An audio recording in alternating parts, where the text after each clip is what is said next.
Menurut Babe Oo, ada driver ojol yang baru mendapat orderan gaib di tengah kuburan ini. Ngeri, men.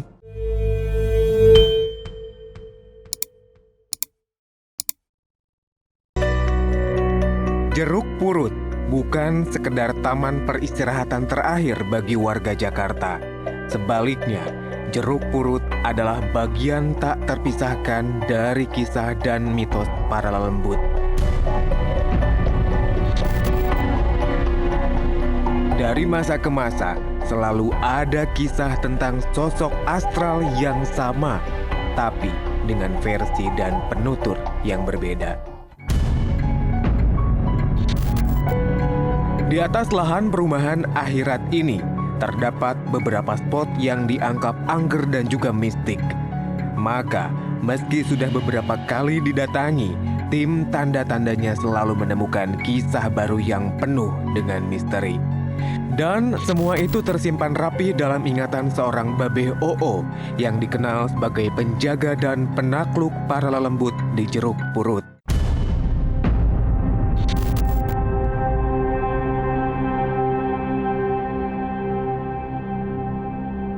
Di siang hari, makam yang dijuluki makam paling angker di Jakarta ini terlihat biasa-biasa saja. Barisan makam dengan nisan tampak rapi dan terawat. Tempatnya yang terbuka membuat setiap sisi dan sudut makam tak luput dari cahaya. Semua terang, benderang, dan juga tenang. Walau demikian, tanda-tanda keseraman sebenarnya sudah terasa di beberapa spot. Salah satunya adalah sumur tua yang secara fisik seperti tak terurus lagi.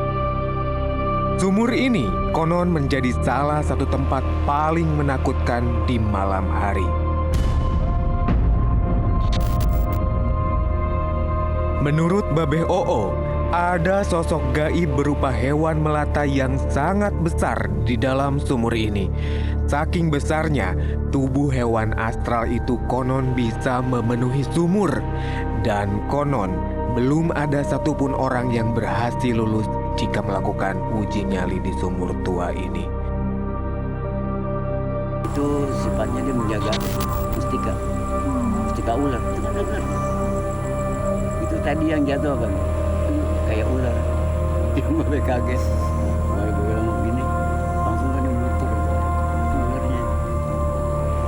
Mau gitu pada jam-jam segitu, belum maghrib aja, apa sedikit lagi maghrib gitu, udah apa sih namanya, udah ada perubahan gitu, udah mulai. Ada nih ntar sumur kedua dari sana ada, itu paling tua tuh sumur.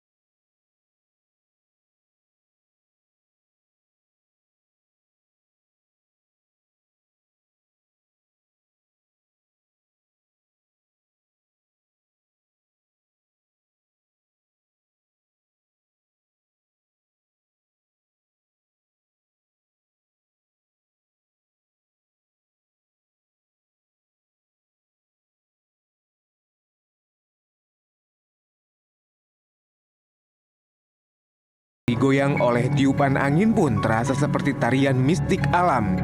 Siapapun pasti merinding berdiri di tengah makam ini di senja hari seperti sekarang.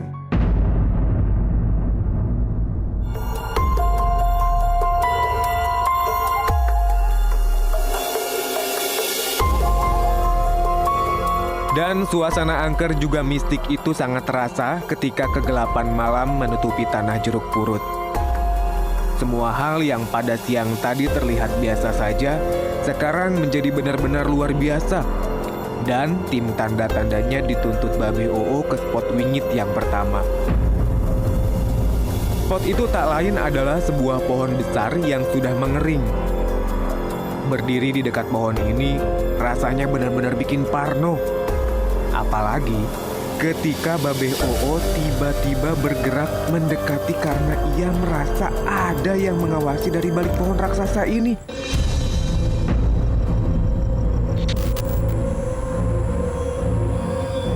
Dan di saat yang sama, kamera tim tanda-tandanya mendadak mati. Jelek banget gak tuh, men? Nyari tengkorak.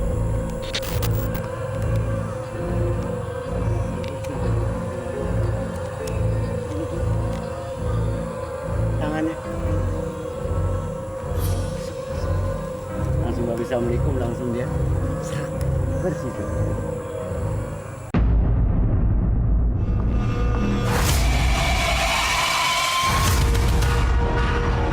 Mereka yang bernyali pas-pasan pasti sudah lari terbirit-birit saat berada di dalam situasi ini. Apalagi kalau dengar kesaksian Babe Oo tentang kejadian di luar nalar di sekitar pohon ini. Konon, dulu banyak pedagang makanan dikerjai sama para penghuni gaib di sini. Dan sekarang, giliran para driver ojol dan taksi online yang sering jadi bulan-bulanan para lelembut di sini. Bukan tukang dagang lagi, ya supir taksi, ya pengemudi ojol tuh. Itu kadang-kadang nganter, bukannya nganter cewek yang biasa, cewek jadi-jadian. Supir taksi begitu juga. Hampir lama di sini tuh, taksi di jalan raya itu tuh. Jadi penglihatan si supir taksi yang di sini pohon ini, itu katanya gedung rumah mewah, dia nganterin cewek, turunnya di sini. Ternyata itu dia udah 1 jam di situ. Kan jam 2 Babe yang ketemu itu sama anak-anak uji nyali. Babe bangunin kaget ya. Babe ngomelin juga, Pak jangan tidur sini, ini jalan raya. Saya tunggu sebentar, saya lagi nganter cewek katanya. Di mana? Itu rumah yang gedung, ditunjuk pohon ini, masih banyak daunnya waktu itu.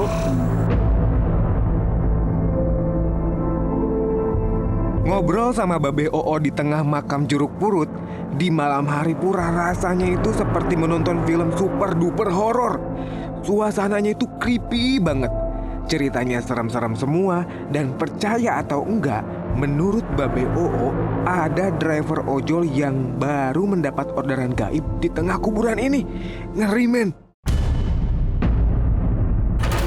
Ambulans menjadi spot terakhir petualangan gue dan tim tanda-tandanya di Jeruk Purut ini. Tapi sebelum angkat kaki dari sini, gue sempat menanyakan kepada Babe Oo tentang kisah urban legend yang sangat terkenal di tempat ini. Dan itu tidak lain adalah kisah tentang sosok tanpa kepala. Dan ini pengakuan Babe yang sudah bertahun-tahun menjaga TPU Jeruk Purut ini. 97 Babe terjadinya. Soalnya Babe dalam batin Babe percaya nggak percaya gitu. Percayanya dari kakek Babe, dari bapak. Nggak percayanya kok Babe gini, gue selama 7 tahun, udah 7 tahun kok belum tahu jenisnya kayak gimana. Langsung 97 tuh Babe lupa tuh tahunnya tuh, bulannya. Nurui tahun 97 tuh belum ada lampu. Tukang dagang juga belum berani lah masuk gitu. Babe mau beli nasi goreng jam 2 malam, mau keluar sini jalan raya. Ternyata Babe jadi nggak jadi deh, habis ketemu dia. Kabur? Nggak kabur, Babe pulang lagi. Bertanda apa tuh? Babe tuh takutnya apes di jalanan gitu. Ini wilayahnya nih, di samping kita nih. Iya. Ini jalanan dia nih, tangga ini. Jalanan dia, ini tangga paling lama ini. Turun di sini dia, kadang-kadang di atas tuh, dia nggak berani ke wilayah yang bukan nggak berani. Jadi wilayah dia kan dari tenda itu tuh, tenda Babe masang lampu sampai keramat itu pojok sampai sini.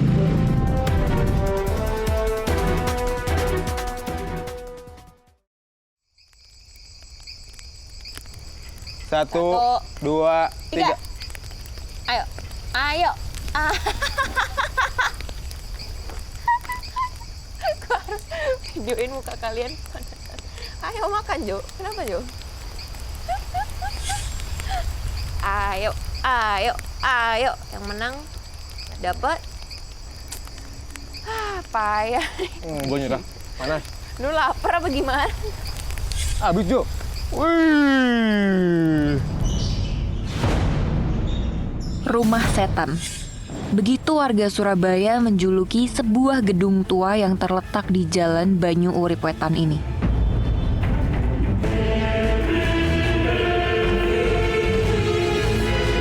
Nama yang jelas tidak enak didengar, dan tentu saja tidak pantas menjadi sebuah bangunan yang masih dihuni manusia.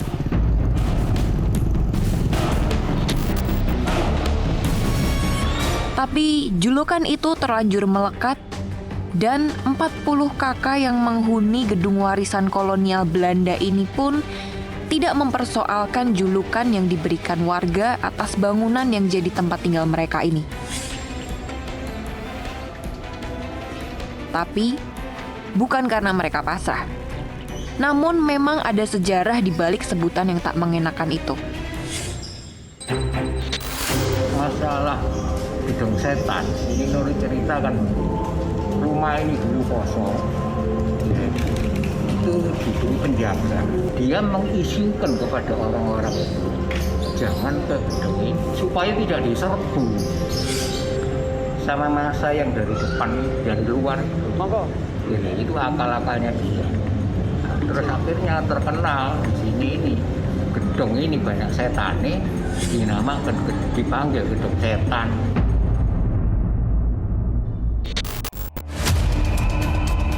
Konon, pada zaman dahulu, bangunan ini memang angker. Tak ada warga yang berani warawiri di sini. Katanya, bangunan ini dihuni banyak makhluk halus yang sangat menyeramkan.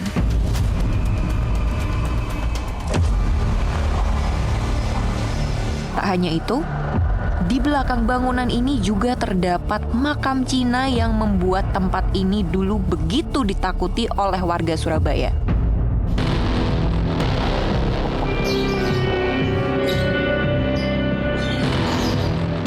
Sejarah gedung ini aslinya kosong karena di wilayah belakang, ya, di wilayah belakang itu makam Tionghoa. Makam Tionghoa itu kan besar-besar, jadi memenuhi tempat-tempat yang ada di situ. Jadi dulu udah ada kampung, itu udah ada. Tapi aura supranatural memang masih terasa dari gedung ini. Sebagaimana bangunan-bangunan tua warisan kolonial, bangunan ini juga seperti mengeluarkan energi alam yang bikin siapa saja grogi melihatnya. Dari kejauhan, ia berdiri menjulang di antara bangunan-bangunan lain di kawasan ini. Dan kisah tentang yang astral juga tak lantas sirna dari tempat ini. 2 orang warga yang ditemui tim tanda-tandanya mengaku masih ada penampakan sosok tak kasat mata di sini.